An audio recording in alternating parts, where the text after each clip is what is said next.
A pack of Chaos Warhounds charging, full of bloodlust and with jaws wide, creates no pure sense of terror. Well, Chaos Warhounds definitely don't cause terror, but they're quite effective in the back line, definitely pretty good against the Vampire Coast. And today, we have a community cast showdown between Reginald Puggington, who shall be leading the forces of the Beastmen. Looks like he's going to be using Morgr the Shadowgave. And he's going to be facing off against King of the Dead, who, to no surprise, is going to be playing the Undead with the Vampire Coast.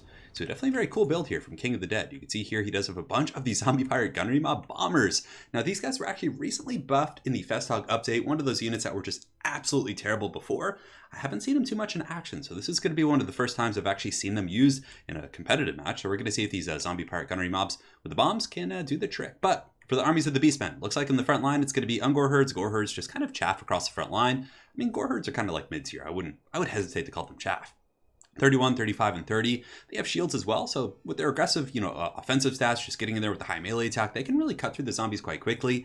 And on top of that, they also have shields against the pistol fire and the gunfire. There are no bows on the Vampire Coast, so they are shielded, which is quite nice in this matchup. However, King of the Dead with the bombs, I don't think that the bombs are blocked by the shields. They're more of like an explosive. So, yeah, going to be quite interesting to see how that works out with these guys. We do also have Morgr the Shadowgave, pretty much the staple of competitive Beastmen lores, I would say. I mean, Malagor is very good for if you want to go with like a Cygor summoning strategy, but Morgr the Shadowgave is just such a good anchor. I mean, getting those Chaos Spawn is just so powerful. Essentially, it's like 2,000 gold worth of resources. And the Beastmen Chaos Spawn, unlike the other ones from Chaos, they actually have poison damage, which is quite solid. On top of that, he does have the Koroks Man Ripper, so they're going to be no men for them to rip. I mean, granted, there are some of these deckhand mobs who are once men, so it's about as close as they're going to get, but they're going to be a very good tool against like Mournguls and the Crabs and some of the big monsters that the Vampire Coast can bring to the table.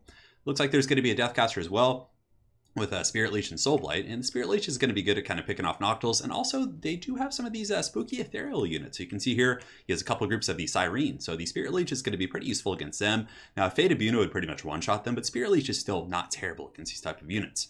In the back, he does have a couple spears, so Ungor Spearman Herds, and also a couple of groups of Minotaurs with Great Opens, I think. No, it looks like it's just one. So the Minotaurs with Great Opens, definitely a bit of a bold strategy, Cotton, but they're very good against Mournguls, they're very good against Prometheans, and if they can't get on top of like a Colossus, for example, they can cut it down just so incredibly fast. But they're also super squishy against gunfire. So if Vampire Coast does go with the traditional line, let's say they have cannons and gunnery mobs and handguns and things like that, the Minotaurs will go down very quickly. But against this particular build of King of the Dead, I guess there's not too many like traditional missile units. He just has the bombers, and I think that's pretty much it, a bunch of Mournguls. So they're going to be pretty good here. On the flanks, we got some spears, Ungor Spearman Herds, Gore Herds over here on the far side, and a couple groups of Centaurs with throwing axes, which are a very good choice. These guys, obviously, very good against bigger targets, so Prometheans, which you do see often. You're going to see the Deathstreak Terror guys, Luther Harkin, the Colossus if they can get close, and honestly, they're not bad at just cycle charging the back line. These guys are still pretty good in melee. They have 27 melee attack and 32 weapon strength, so definitely no joke. And on top of that, there's a little bit of Vanguard action for the Beastmen, Warhounds, and Harpies on the far side, and that is it. Now let's take a look at this very awesome Vampire Coast army. So he does have a Mourngull Haunter, a front line of Sirenes mixed in with the Tide of Skilled and the Zombie Pirate Deckhand Bomb. So a very interesting front line. I mean, the Sirenes do have good armor piercing. They also have the Charmed mechanic. So Charmed lowers melee attack by 9. And on top of that, they have good AP, so if they're facing off against like Vestigors or anything elite, it gives you a little bit of AP, but more importantly, against a low-tier faction, not low-tier, Beastmen are actually quite good. Against a low-leadership faction like the Beastmen, the fact that they cause terror is going to be very pertinent in this matchup. On top of that, he has a couple Mournguls in the front line, so really just going for like an infantry lawnmower. He doesn't have too much like anti-large, but yeah, the bombers are basically just there to kill lightly armored troops. And he has a couple halberds in the back to help with large targets, but not too many dedicated to anti-large tools. On top of that, he does have Count Noctilus, who is pretty good in anti-large in his own respect, Invocation of Nehek, and Drowned Dead. So guys, without further ado, let's get the show on the road. So the forces of the Vampire Coast are going to be advancing on the Beastmen, which is something you don't see terribly often. Normally the Beastmen would be the ones swarming here. Looks like there's going to be some witchcraft going down from Count Noctilus. I think he's going to be dropping it pretty hard here, dropping the base here on the Great Shaman with Lore of Death. So it comes down, there's going to be the Wraith Storm. And as far as damage, it does a little bit, probably like 200-300 HP. And the Brave Shaman also pops the Jagged Dagger, which is going to help with his Wounds of Magic. And he does respond with his Spirit Leech, going after the Mourngull Haunter, who I did miss. But this guy's also very good. His slowing aura is just so good in pretty much every circumstance. Now, pretty vulnerable against Focus Fire, but oftentimes the Beastmen, I mean, granted, when I play Beastmen against the Vampires, I often like to bring a ton of Raiders to kind of poke down those big Mournguls and targets like that. In the back, some of the Hounds are going to be charging in against the Halberds. Now, these Hounds are infantry size, so the bonus for large on the Zombie Pirate Deckhand mobs isn't going to help them. Gore Herds are going to be charging in, and Throwing Axes are going to be countercharging the Mournguls with their Throwing Axes. So the Throwing Axes coming in, Gore Herds are fighting. Not a bad situation, but Count Noctilus is going to be using that Roth's Moon Dial to summon some Zombie Pirates over there. Going to be doing some pretty good stuff there. And the dogs in the back are just lurking. Now, the first volleys of the bombs are going to be going down. The Minotaurs with Great Opens just decide to charge in. I think he's trying to bait out an attack from the Morghuls because there's no anti-large in the front line. There's no guns, so there's nothing really to control these Minotaurs with Great Opens as they just karate chop these zombie pirate deckhand mobs. And look how much damage they did. Pretty crazy stuff. So the first volleys of the bombs are going to be going off. One volley did a little bit of damage against Centaurs. Didn't kill any models, but is able to do some decent HP damage. And the Hounds in the back are going to be trying to slip the tip in here. You can see the Chaos Warhounds with poison, looking for some targets. Maybe just kind of do a rear charge to break leadership. But here it actually went pretty well for the Vampires. See, Morghuls and the Halberds able to fend off the Hounds and those Gore Herds. And the Roth's Moondial, which was used by Count Noctilus to summon these zombie pirate deckhand mobs, was going to be used to screen out these Centaurs with throwing axes. So definitely not bad. And if you look at the main line here, you can see that the Chaos Spawn happened summoned by Morker, so he summoned some of the back line here to kind of just muck things up. But the Morghull Hunter and the Halberd should be able to deal with those. But the front line is, the bombs aren't doing bad. It's doing a little bit of damage against the Blackhorns Ravagers. Normally, if the Blackhorns Ravagers were to fight, let's say the Tide of Skuld, for example, they would probably go down to like 70-80% HP. But here you can see they're a little bit more beat up. And the bombs are still online. These ones here, I believe, are throwing. They have 99 models, still somewhat healthy. And the Koroks Manrippers looks like they're going to be held in a little bit of reserve here. Now, in the back, it looks like the Deathcaster has been taking a ton of damage. I wonder if that's just from Raidstorm. I have no idea. Or probably Overcast. He was probably overcasting spells and did a little bit of damage to himself. On the far side here, the Ungor Spears, who were in reserve, have now come in, and they're going to be mucking up the Morghuls. Morghuls taking a ton of damage from the throwing axes and just prodding spear fire. There's also poison coming in from the Chaos Poison Warhounds, so really good saturation over here. Plus the Haunter. So the Morghuls Haunter has been isolated. Morker was fighting it with his Pimp Claw, but it looks like he's going to be pulling back, maybe letting his other Beastmen get in there. And the Poison Hounds are probably going to spell doom for this Haunter. So very good kind of flank over here for the Beastmen. They're able to just overwhelm the Vampire Coast. The Haunter is going to be pulling back to the Halberd, so it looks like it is able to squeak away. Of course, they do have healing capabilities with Count Noctilus. And in the back, a couple more Ungors getting up and around, just going ham. The Bombers are going to be chasing those guys down, and it looks like King of the Dead has heavily won this flank. So the Minotaurs with Great Opens have taken some, withering damage from just some of the combat with the deckhand mobs, but still they have all 12 of their models. Bombs are coming in, and it doesn't do that much. I was looking at a couple of the bombs there. It doesn't seem to do too much HP damage, but they should be able to crumble the Tide of Skuld and work their way through some of these troops. Now over here, a massive volley of bombs coming in from King of the Dead, doing some pretty decent damage against the Gore Herds. I'd really be interested. I wish there was some sort of a metric in the game in which in replays you could actually see the HP damage of a unit after the battle. But it looks really cool. It's certainly doing a lot, and it looks like it does break those Gore Herds. And something I've noticed about the Bombers, it's like even if you have a unit, let's say you have the Tide of Skuld or a deckhand mob fighting some infantry for the Beastmen, it seems that the bombs are pretty efficient at throwing it into infantry fight, whereas guns would have their line of sight obstructed. So I kind of see their purpose here. In the main fight, though, the Beastmen here doing pretty good with their second Chaos Spawn summon now coming in. They're grinding through the gunnery mobs and the deckhand mobs here. Balance of power is relatively even. There's still some Morghuls over here. And of course, Noctilus is always a pretty substantial threat. And yeah, there's a lot of Vampires here. You can see a full health group of Sirens right here. The other one's pretty much 100%. And those guys cause terror. They're very tough to kill without magic damage. So definitely some very spooky threats to the Beastmen here. Over here, the Morghuls Haunters going to be pulling back. Obviously, King of the Dead, being quite savvy, knows that he doesn't want them to be fighting the Koroks Manrippers. Plus, these Centaurs are going to be chasing them. And as they do retreat, they're going to be taking throwing axes and a little bit of shanking from those guys. And we do have some spears coming back. So the Ungor's moving back in. And it looks like a Raidstorm, again, coming down from Noctilus. That one does about 200-300 damage as well. Ooh, yeah, 300 damage. And it might be able to break this Deathcaster, which would be very, very good for these ethereal units that are left on the battlefield. So if we take a big overall look at things, the Centaurs, the throwing axes in the back are in pretty good shape. Decent ammunition as well, and the Sirens are okay. We have some gunnery mobs that have been summoned. Zombie Pirate deckhand mobs are surging forward, but Morker's still alive, and the Minotaurs are also still alive. So the Minotaurs have lost 2 models since last we looked. The Bombs just trying their best to wither those guys down. But it's a very even battle. If anything, the Beastmen might have a slight balance of power advantage, but really, these ethereal units are going to be so tough to kill. A very good Spirit Leech, though, so thankfully for the Beastmen, his caster did come back. But this is a great play here by King of the Dead. Grabbing these armor-piercing ethereal units and trying to chase down. The word is always so hard for me to say. Ethereal. Yeah, it's close. We're getting there.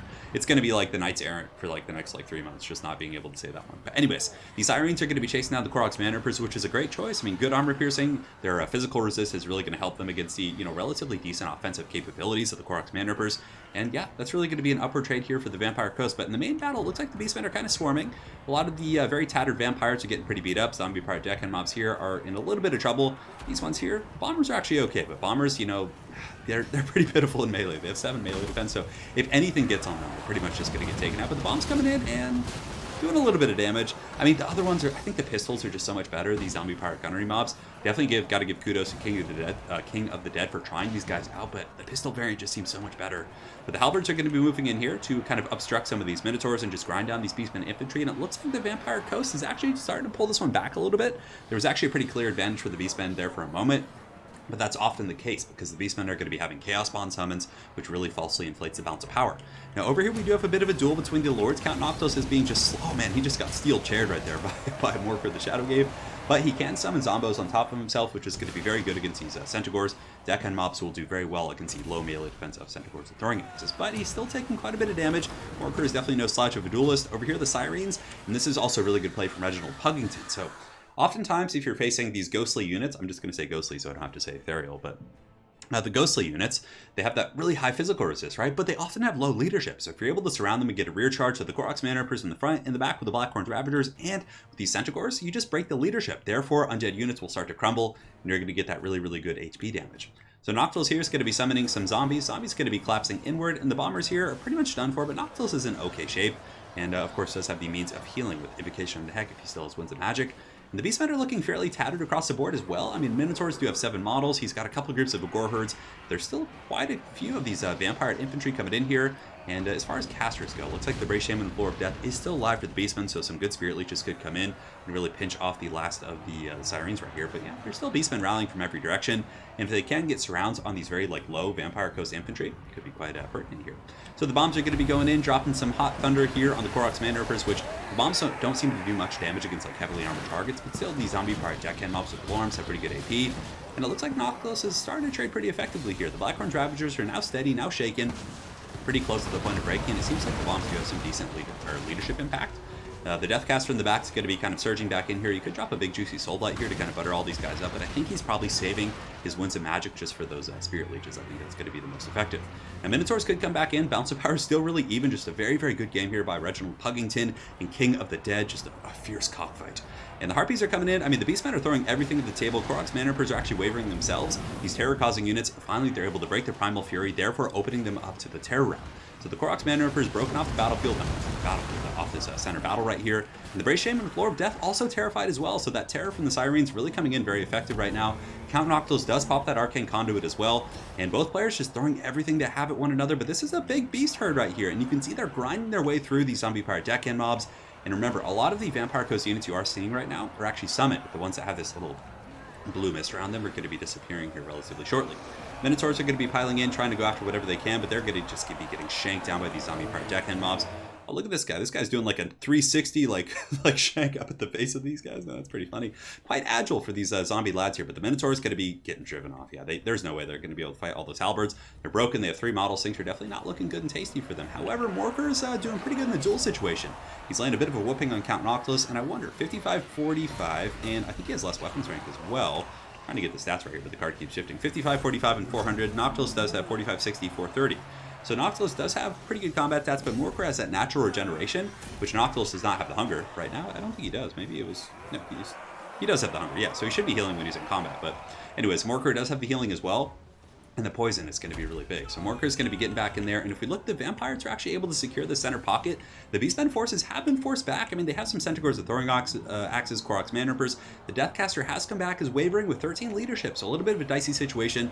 The Centaurs with throwing axes, a time of desperation for both players who are just going to be thrown into the charge. It's getting in there, trying to get any damage they can. But man, this is a lot of angry vampires and ghosts and spooky units here. You have these zombie pirate deckhand mobs who are summoned though, and once they're gone, there's not going to be quite as much, but this full health group of zombie pirate deckhand mobs with the polearms is going to be incredibly tough to kill here for the Beastmen. But Koroks Manrippers, how many models? 111 kills. They have 32 models left, which is pretty substantial. Goreherd's coming back. Ungor's coming back here, and it looks like those Minotaurs in the distance are going to be breaking, but man, what a close fight.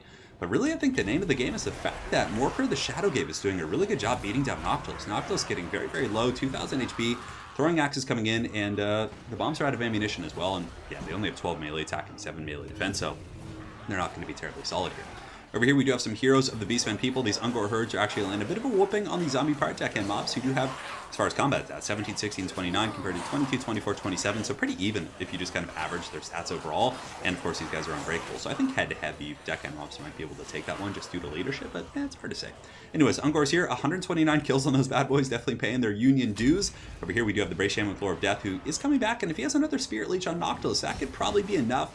These spooky Sirens, though, whenever any of these Beastmen forces come back, they're simply going to just get terrorized, which is going to be really tough. So we're going to see how long these guys can last. Maybe this initial charge could break the leadership long enough for these Sirens to crumble. They're at -5 right now, so they're going to be taking damage. -19, that's going to be some heavy damage they're going to be taking here from the crumbling mechanic. We're going to see how long these Ungors, and 57 Ungor herds right here, definitely going to be quite impactful. And Warker, just an absolute beast. I mean, literally and figuratively. He's just going to be holding here, just being a beast, fighting with his claw, and doing a really good job. Centaur's the throwing axes, just kind of sitting, getting some decent poking fire in here, but man, this is just such a close, grindy fight. And you can see the zombie pirate gunnery mobs. I wonder how many kills they have. I'm quite eager to look at the performance of the bombers after the game, what the best that the metrics can provide. Anyways, Cat Noctilus chasing a little bit away from his kin. Ooh, this is rough. So Noctilus overchased a little bit right here instead of staying with his posse to try and finish off Morker, which I guess isn't a bad idea.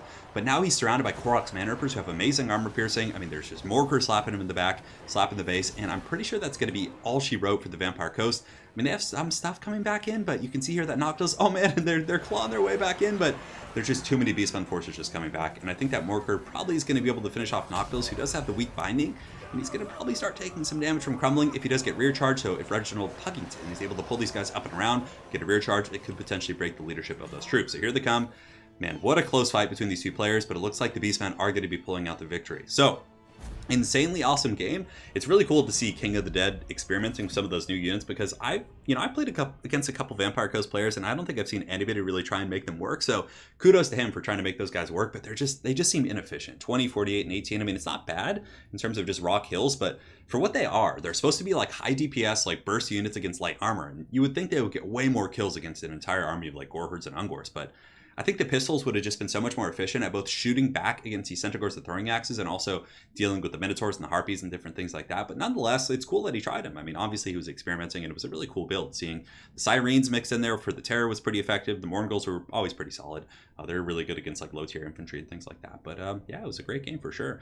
And Puggington did a really good job as well of sniping out the Morngul Hunter. He overwhelmed that flank, he isolated it, he killed some of the high-value targets, and did a really good job just moving around to Centaurs, the throwing axes, getting those really effective Spirit Leeches on top of the Sirens. I mean, both players played an outstanding game, and it was definitely quite a bit of fun. So very well played to Puggington, as well as King of the Dead. Thank you guys so much for sending in the replay, and we will see you guys next time. Take care.